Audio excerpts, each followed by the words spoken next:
बोलिए सच्चिदानंद भगवान की जय। श्रुति स्मृति पुराणानामल्य करुणालय नमामि भगवद्पाद शंकर लोक शंकर। सर्वे भवन्तु सुखिनः सर्वे सन्तु निरामयाः सर्वे भद्राणि पश्यन्तु मा कश्चित् दुःखभाग् भवेत्। मंच पर उपस्थित सनातन धर्म की परंपराओं का संभाल करने वाले, सनातन धर्म के संस्कारों से युवाओं को जोड़ने वाले ऐसे ईश्वर के तपस्वी संत महापुरुष इस मंच पर विराजमान हैं और इस सभागृह में भी सभी संत विराजमान हैं।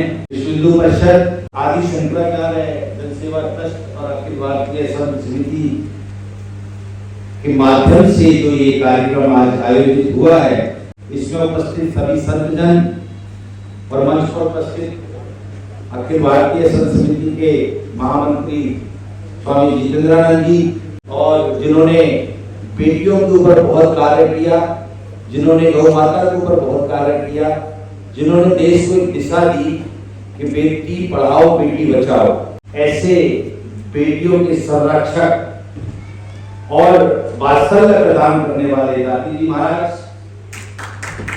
और उनके बगल में बैठे हुए हमारे अखाड़े अखाड़े के महामंडलेश्वर स्वामी गिरी जी महाराज और वयोवृद्ध स्वामी विवेकानंद जी महाराज, युवा संत हमारे स्वामी शैलेश्वर जी महाराज महामंडलेश्वर निर्माणी अखाड़े के, और यहाँ विराजमान सभी संत जन। आज शंकराचार्य जयंती है। भगवान शंकराचार्य जब आए, वो क्यों आए? वो सनातन धर्म की परंपराओं को, सनातन धर्म के संस्कारों को जन जन तक पहुंचाने के लिए आए। उनका उद्देश्य था कि हमारे चारों वेद की ऋचाओं को हमारे समस्त सनातन धर्म प्रेमी इसका अध्ययन करते हुए सनातन धर्म के संस्कारों का पालन करें, ये उनका उद्देश्य था।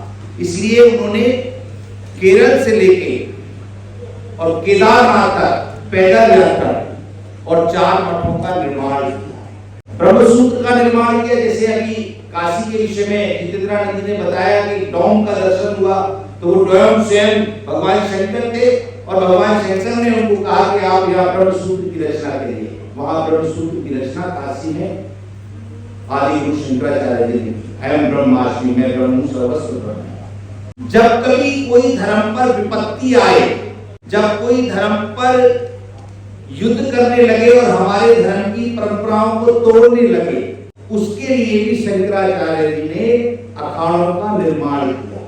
सन्यासियों के 7 अखाड़े केवल इसलिए निर्माण किए गए कि जब भी कभी धर्म पर कोई विपत्ति आएगी तो अखाड़े उस विपत्ति का डट करके सामना करेंगे। और अखाड़ों में नागा सन्यासियों का निर्माण हुआ, जो नागा सन्यासी हमारे सनातन धर्म की फौज है, ब्लैक कैट कमांडो हैं। तो जैसा स्वामी जितेंद्रानंद जी ने अभी कहा कि वो लोग कहते हैं मंदिर को हम आप बचा लेना या मंदिर में हम राम दरबार स्थापित करेंगे, तो आप निश्चित रहें भगवान शंकराचार्य की परंपराओं का अनुमोदन करते हुए युवा सन्यासी जो ज्ञान वैराग तपस्या से परिपूर्ण हैं, और चूंकि मैं अखाड़े का आचार्य हूं तो अखाड़ों के द्वारा उनको पूरा प्रशिक्षित किया गया है, पूरी तरीके से प्रशिक्षित किया गया है शस्त्र अस्त्र और शास्त्र में। यदि ऐसी आवश्यकता पड़ेगी तो सनातन धर्म की परंपराओं को निर्वाह करते हुए सनातन धर्म को विजय दिलाने के लिए युवा सन्यासी नागा सन्यासी एकजुट होकर के महाराज श्री पता नहीं लगेगा कि अन्य धर्म के लोग हैं, आप निश्चिंत रहिए। आज आवश्यकता है कि हम लोग सनातन धर्म की परंपराओं का पालन करें, और जैसा सुबेद जी ने कहा कि आज युवाओं तक सनातन धर्म पहुंचना चाहिए, तो आज यदि आप वर्तमान की स्थिति देखें तो आज जितने भी अयोध्या में यात्री आ रहे हैं, जितने भी काशी में यात्री आ रहे हैं, उन सब में युवा वर्ग ज्यादा है। वो युवा वर्ग जो पहले भटक गया था, वो अब साधुओं की प्रेरणा से, 4 वेदों की ऋचाओं की प्रेरणा से, 6 शास्त्रों के प्रेरणा से दोबारा से सनातन धर्म को जागृत करते हुए अपने मूल को पहचान रहा है और परमात्मा से जुड़ रहा है।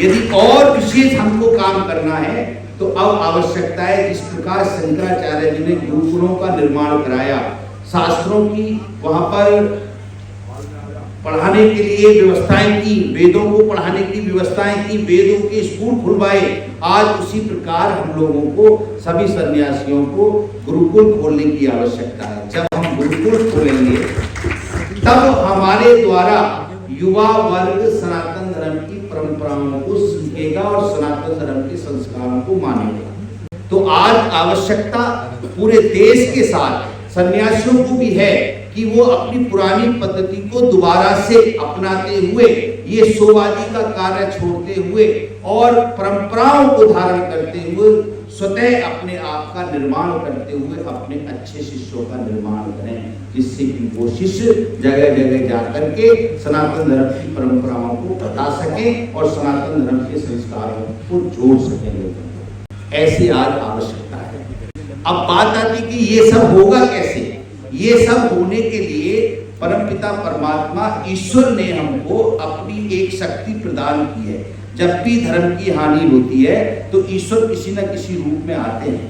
आज आप देख लीजिए कि 14 से पहले हम लोग इतने दुखी थे कि राम जन्मभूमि को हम लोग नहीं ले पा रहे थे और राम मंदिर नहीं बना पा रहे थे।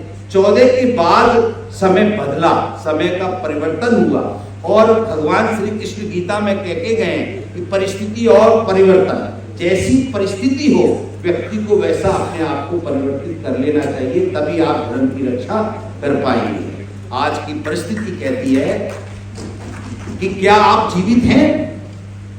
यदि आप जीवित हैं तो इसका प्रमाण क्या है? इसका प्रमाण है आज कि आप जाकर के एक वोट डाल करके आए, वो आपको प्रमाण देगा कि आप जीवित हैं। आज वोट का जब रेशो देखा जाता है, कम हो जाता है, तब मन में पीड़ा होती है, क्या देश हमारा देशवासियों से खाली हो गया है? तो आज जो व्यक्ति जीवित है, जिसका अस्तित्व है और जो अपने व्यक्तित्व को सनातन धर्म के अनुसार देखना चाहता है, आज उसको आवश्यकता है कि वो बाहर निकल करके एक ऐसे प्रधानमंत्री को वोट दे जिसने सनातन धर्म की रक्षा की है। यदि आज आपने लोगों को मिल करके हम लोगों के साथ खड़े होते हुए संतों का आह्वान है और उस बात को ध्यान से सुनते हुए आप अपने बच्चों को, अपने परिवार को सनातन धर्म के संस्कार सिखाएं, तभी आपका यहाँ आना और शंकराचार्य जयंती का मनाना पूर्णतः सफल होगा। क्योंकि भगवान शंकराचार्य जब आए, उन्होंने पूरे देश का भ्रमण पैदल किया। उनका उद्देश्य यही था, सबका साथ और सबका विकास। ये शंकराचार्य जी का उद्देश्य था, तो यही उन्होंने किया। और आज उन्हीं के रूप में, उन्हीं की प्रतिमूर्ति, भगवान श्री कृष्ण की प्रतिमूर्ति, भगवान श्री राम की प्रतिमूर्ति, क्योंकि सबके अंदर ब्रह्म है। जब सबके अंदर ब्रह्म है तो आज उसी ब्रह्म की एक प्रतिमूर्ति आपकी सेवा में 24 घंटे लगी हुई है, जो आपके सनातन धर्म की रक्षा कर रही है और सनातन धर्म को आगे लेके जा रही है। आज आप लोगों को भी उसके साथ खड़े होने की आवश्यकता है और अपने आराम को छोड़ करके, अपने घर से निकल करके अपने जीवित होने का परिचय देना है, एक वोट डाल करके।